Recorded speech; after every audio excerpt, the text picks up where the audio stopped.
Okay, so you were back in your hometown already, and the three sisters were together. Yeah, and three three sisters of were you. together, Right. yes. What did you decide to do at that Well, point? we decided to that there was no future for us, so we tried to escape. So for a while, the borders were still closed, but then the border opened up, and they let the Jews go wherever they wanted to go. Except Kitty and myself, we went back. We had to go back to Prague in order to be on the Czechoslovakian quota to come to the United States. In the same time, we already had our papers, our affidavit, because my father had so many sisters and brothers, and my sister remembered one of the aunts' address, and she wrote to her. They made papers right away. So then we came to Czechoslovakia. We stayed at the Red Cross. But that time we were only the two of us. My older sister stayed.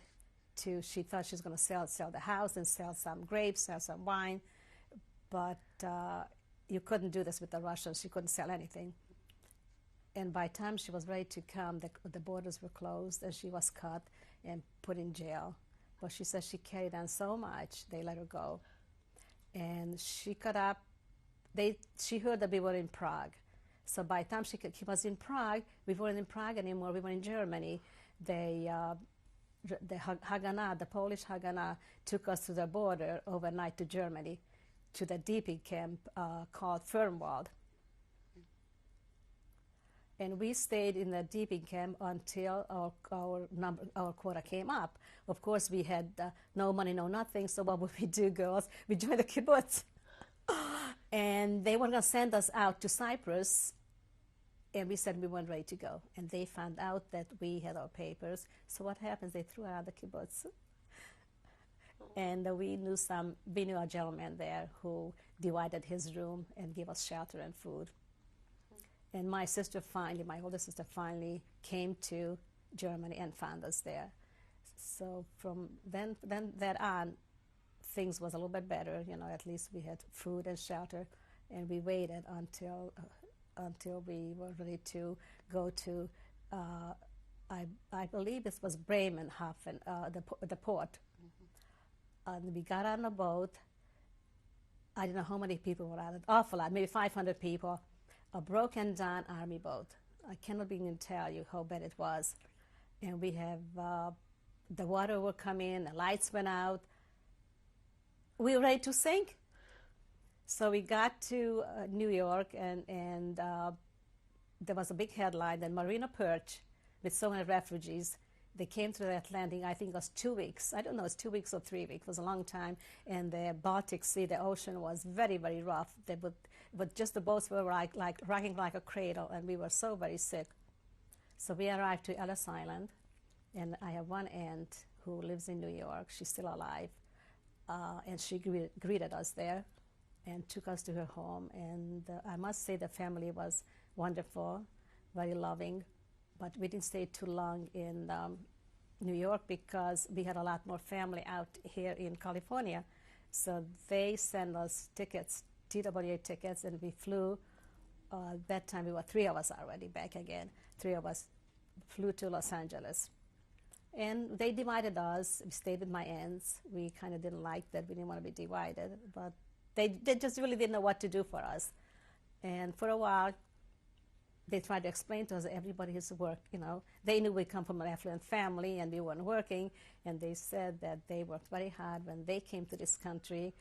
I don't know if they expected us to work as hard also, that I don't know. But we were a different breed of people already, because we already have, like my older sister has a college education. My other sister was going to high school. I went partly to high school. And when they came to this country, they probably hardly have any schooling. And I stayed with my aunt, and I dated an awful lot. She had a lot of friends. And she used to say, what have you got to, what are you boys doing? They're all still going to college. She says, well, we're not ready to get married yet.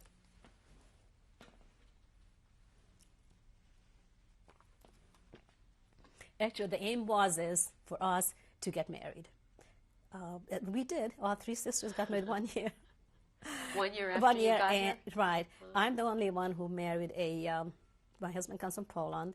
My older sister married an American. He was born in Cleveland. And my other sister was married. Was born in Los Angeles. And we married, and we raised a family, and we were quite happy. I must tell you the way I don't know if you're interested how I met my husband.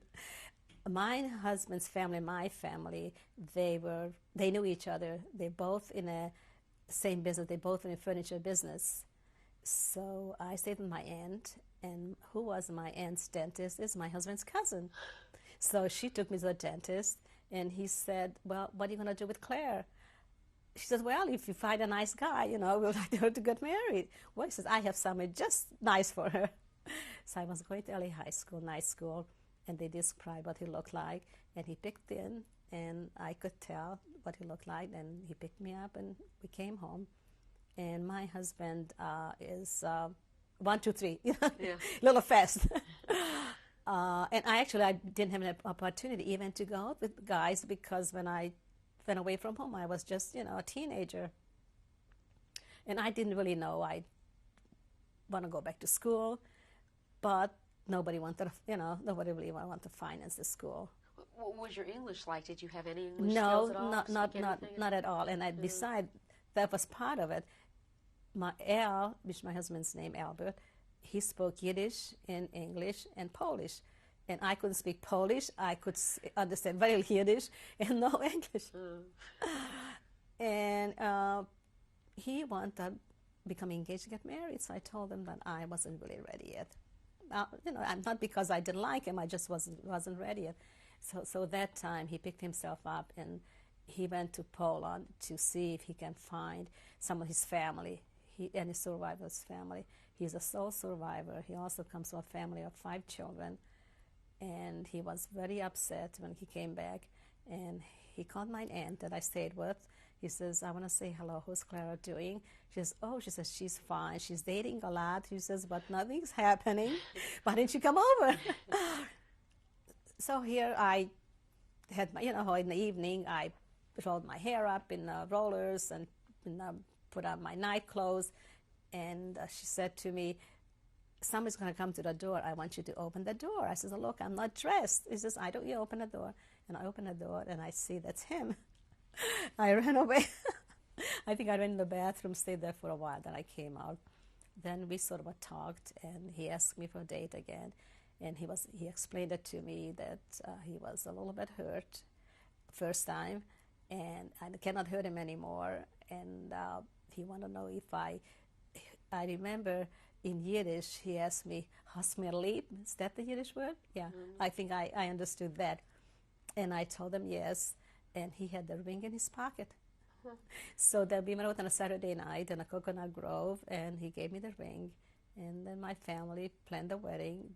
That was in October, when I became engaged, and I got married November 7th in 1947. 1948, sorry, 1948. And we got married, and how many children do you have? We have 2 lovely children.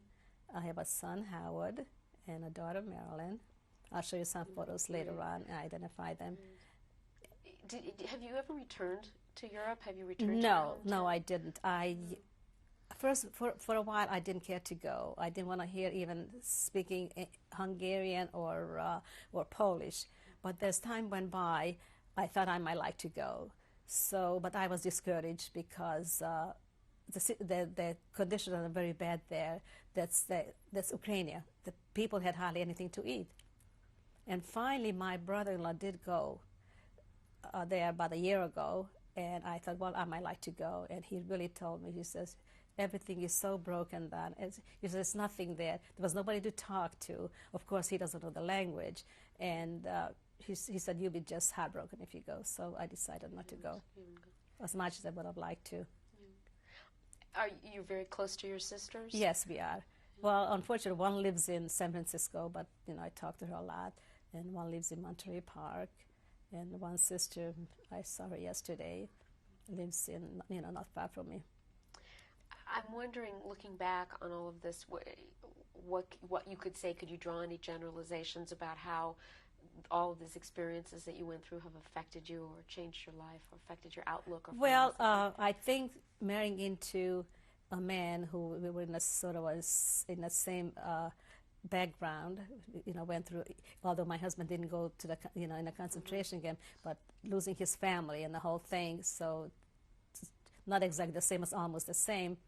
And he's a very loving and caring man, and all he wanted me to be happy, and he provided me a very nice life, and I'm very, very happy. I belong to a country club, I play golf, I play bridge, and I love my grandchildren. Those are the apple of my eye, and I spend a lot of time with the family. We have gatherings, all the holidays, all the birthdays and anniversaries, we always together.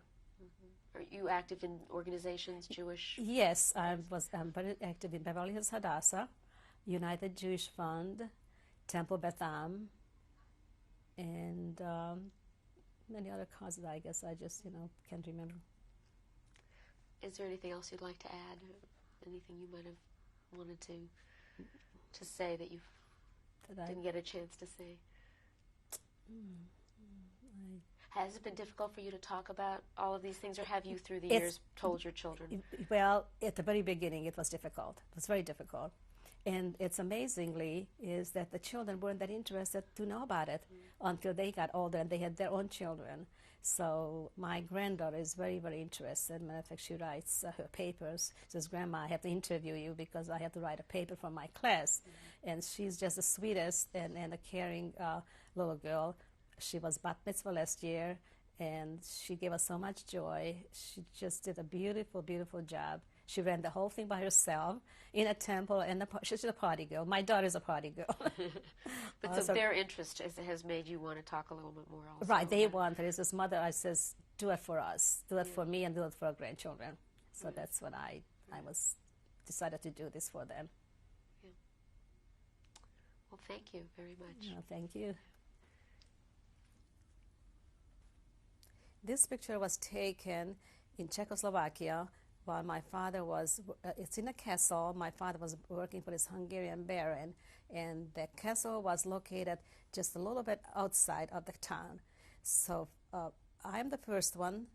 On the left? On the left, Clara Leba, then my little sister Judith Leba, my mother Anna Leba, my older sister Viola Leba, my father Paul Leba, my other sister Kathleen Leba, and Hedy Leba. And what year was the picture? It was in 1934. This picture was taken we had a new home because once the barrel liquidated, we had to move out of the castle, and we built a house right across the street from. So this was already in Hungary, and the picture was taken about 1942. This was about almost the last picture that we have sent to our relatives to the United States. And as you can tell, you want to name my family? Yes. It's my sister to the left, Hedy, and myself, Clara, Kathleen, and my older sister, Viola, and my mother, Hannah Leba, my father, Leba Paul, and my younger sister that we lost is Judith Leba. This picture was taken also in 1942 or 1943. You can tell this was just before Passover. We used to buy yardage by the road.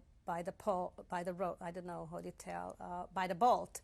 And we had a dressmaker to come to the house, and we always had new clothes for Passover. And the people were always amazed that when we walked on the street, how well we were dressed. And who are they? Oh, my sister Viola, Hedy, myself, Judith, and Catalina. Okay. This picture was taken in Las Vegas maybe 2 years ago. My husband decided to take the whole family on his birthday, and we had a wonderful time. This is 1993? Yes, 1993. And who Way to the left, it's my daughter-in-law, my beautiful daughter-in-law, Emily Kaplan, and she's holding the little baby Asher, which he's adorable, and my son Howard Kaplan, my husband Albert Kaplan, and myself, Clara Kaplan, my son-in-law, Ron Tucker, and in the bottom to the left to right is Lindsay Tucker, Amanda Tucker, and my daughter, Marilyn Tucker. This picture is a very special picture. My beautiful little granddaughter, Amanda, she was bat mitzvah last year, and she made us very proud. She did a beautiful job. This is 1994? 1994, and my husband to the left, and my beautiful daughter, Marilyn, and my son-in-law, Ron, and Lindsay Tucker, and myself, Clara Kaplan. These are my sisters from left to right, Kathleen Heller, Viola Dubov, Hetty Pasternak, and Clara Kaplan. And where was the picture taken? The picture was taken one of the affairs, I can't remember, in a hotel. We tried to... Was it in Los Angeles? In Los Angeles, yes. And what year?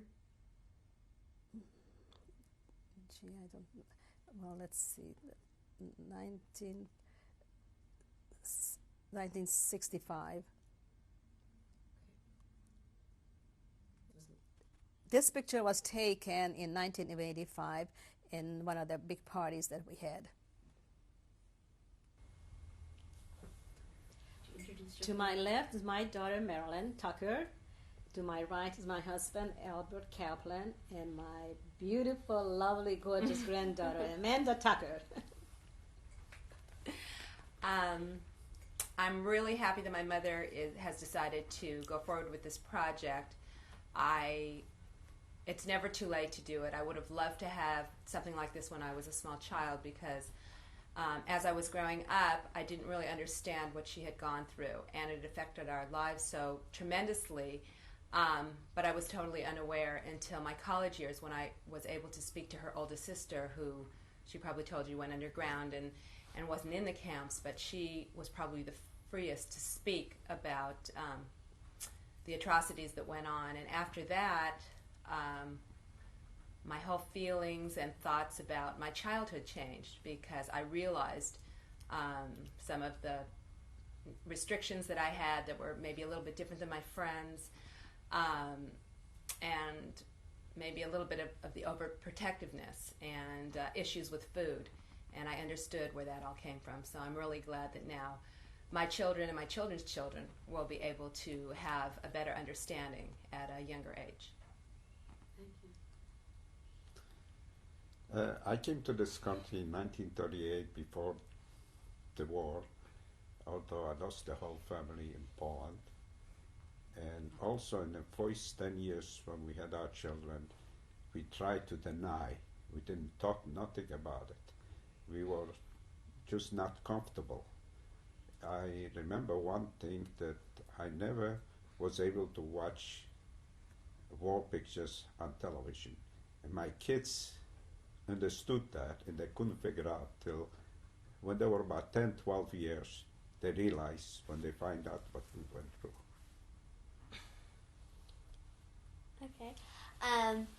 Being the third generation, I might be the last generation or one of the last generations to actually talk to Holocaust survivors. So I feel like it's really important to me to pass it down to my children, and I hope my children will pass it on to their children. And having this tape will really help that and have them see it through her eyes more.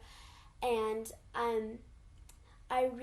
she never really talked about it with me. I got it from her sisters, but when we did talk about it, it was very difficult for her, and I think she might have had the hardest time being sick throughout the Holocaust and the war.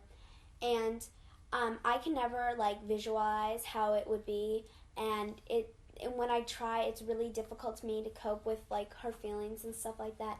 So I'm just really glad that, we had the ability to talk to each other and to get a better understanding of the Holocaust. Thank you very much. Cut. Good job.